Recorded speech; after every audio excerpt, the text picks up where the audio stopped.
En matière de cybercriminalité, à présent, un phénomène atteint actuellement des proportions inédites. Des ordinateurs piégés à l'insu de leurs propriétaires sont ensuite utilisés pour commettre toutes sortes de délits, notamment extorquer de l'argent aux entreprises.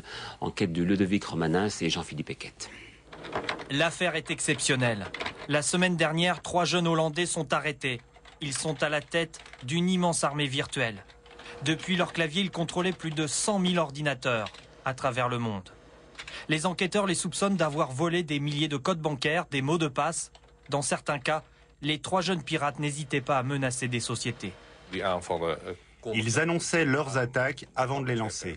Si les compagnies ne voulaient pas payer, ils sabotaient l'ensemble du réseau. Une affaire d'extorsion de fonds, ce phénomène se multiplie depuis 2 ans. Aux États-Unis, en Angleterre, des sites en ligne ont dû payer jusqu'à 40 000 €. Ils avaient reçu des mails de menaces comme celui-ci. Vous avez jusqu'à 17 heures. Je vais lancer une attaque pendant 1 heure. Celle-ci ne représente qu'un 20e de la puissance que je peux déployer.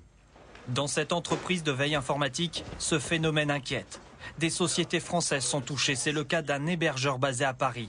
Il ne souhaite pas en parler. Le 6 juin dernier, son réseau a été saturé durant des heures. Les clients ne pouvaient plus se connecter. Il y a eu beaucoup d'entreprises qui ont avoué, bien sûr, avoir payé, bien sûr. Alors d'autant plus si vous n'êtes pas prêt et qu'on vous dit vos employés vont être à la rue dans 2 mois si vous ne payez pas une commission, si vous ne payez pas la réponse au chantage, bien évidemment que les entreprises payent.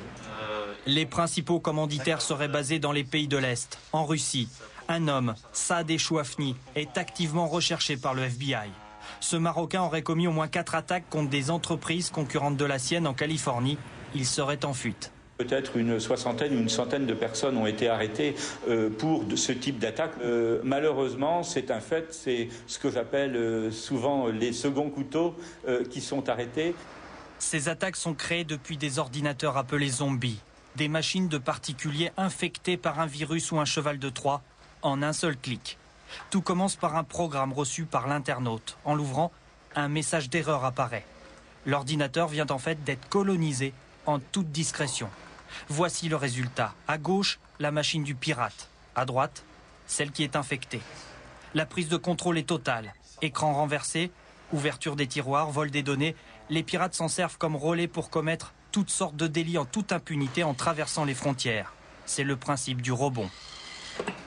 L'avantage, c'est que vous avancez masqué, derrière toute une batterie de machines. Un ordinateur possède 65 000 portes ouvertes sur le monde.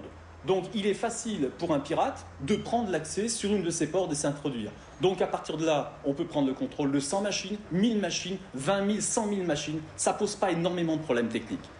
18 000 nouveaux zombies apparaissent chaque heure. Seules les machines non protégées par des pare-feux et des antivirus à jour sont concernées.